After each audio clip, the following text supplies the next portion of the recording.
Some 3 decades ago, President Benson taught us that the forces of evil and the forces of good have never been more well organized than they are right now. I suspect that statement is even more true today. Thus far, my comments have been kind of gloomy. I'd like to talk about some of those forces of good by means of another parable. This is the parable of the farmer. The kingdom of heaven is like unto a farmer who owned much land. In the summer, he sent laborers into his fields to water his crops. He knew they would receive some nourishment directly from heaven, but that would be insufficient to get them through the heat of the day. And so he sent forth laborers to water every field, furrow, plot, and plant, providing life-sustaining sustenance. Time passed, and in the autumn, he again sent laborers, this time into his fields to gather his crops in preparation for the end of the harvest. These laborers also went to every field, furrow, plot, and plant, and safely gathered in the harvest.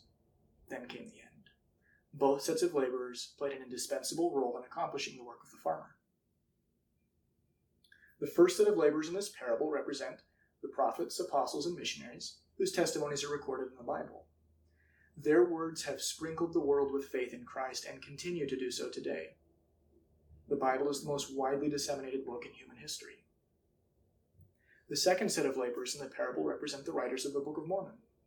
Their words have a somewhat different role. Whereas the Bible sprinkles the world with faith in Christ, the Book of Mormon gathers people unto Christ.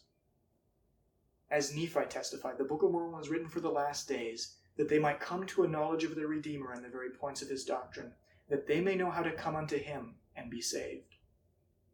Both records play a vital role in the work of salvation.